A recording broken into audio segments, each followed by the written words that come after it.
Hello friends, welcome to my channel. இன்றைக்கி நம்ம சேனலில் ஒரு கப் கடலை மாவு வைத்து ரொம்ப சூப்பரான டேஸ்ட்டாக வாயில் வச்ச உடனே கரையிற மாதிரி ஒரு ஸ்வீட் ரெசிபி தான் பார்க்க போகிறோம். அது பிகினர்ஸ் கூட ரொம்ப ஈஸியாக செஞ்சிடலாம். இப்போ வாங்க நம்ம எப்படி செய்யணும் வீடியோக்குள்ளே பார்க்கலாம்.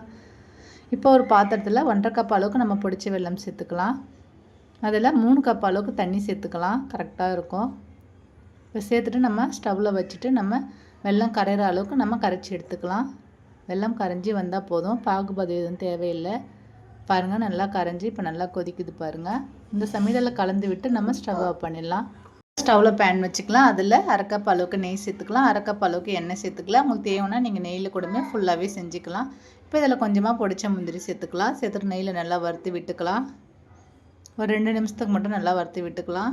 இப்போ பாருங்கள், லைட்டாக வறுபட்டுச்சு. இப்போ இதில் 1 கப் அளவுக்கு நம்ம கடலை மாவு சேர்த்துக்கலாம். சேர்த்துட்டு நல்லா வறுத்து விட்டுக்கலாம். கடலை பருப்பு பார்த்திங்கன்னா நல்லா வறுபட்டு வாசனை வரணும், அந்த அளவுக்கு நம்ம நெய்யில் நல்லா வறுத்து எடுத்துக்கலாம்.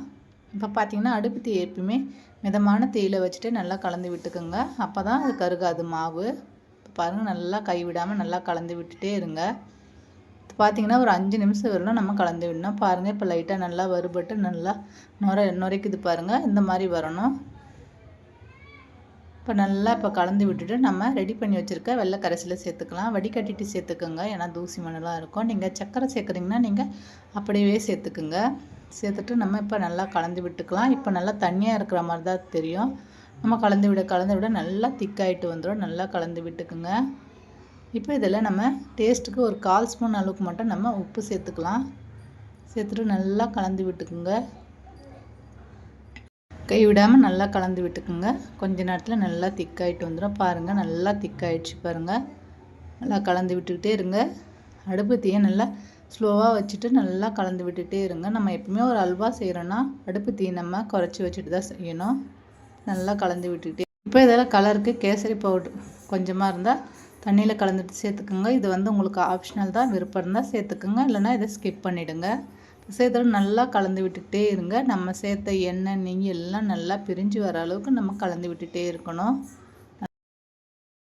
நல்லா கலந்து விட்டுக்கிட்டே இருங்க. பாருங்கள், எவ்வளோ ஒரு கலர்ஃபுல்லாக சூப்பராக இருக்குது. டேஸ்ட்டும் அதை விட ரொம்ப சூப்பராக இருக்கும். நல்லா கலந்து விட்டுக்கிட்டே இருங்க. இப்போ பாருங்கள், நம்ம சேர்த்த நெய்யெல்லாம் நல்லா லைட்டாக பிரிஞ்சு வருது பாருங்கள். இன்னுமுமே நல்லா எண்ணெய் நெய் பிரிஞ்சு வரணும். அந்த அளவுக்கு நல்லா நம்ம கலந்து விட்டுக்கிட்டே இருக்கலாம். நல்லா திக்காயிட்டு வந்துடுச்சு பாருங்கள். நம்ம சேர்த்த நெய்யெல்லாம் நல்லா பிரிஞ்சு வந்துடுச்சு. இந்த சமயத்தில் நம்ம ஸ்டவ் ஆஃப் பண்ணிடலாம். நல்லா கலந்து விட்டுக்குங்க. பாருங்கள், கரண்டியில் ஒட்டாமல் வருது பாருங்கள். இதுதான் கரெக்டான பதம்.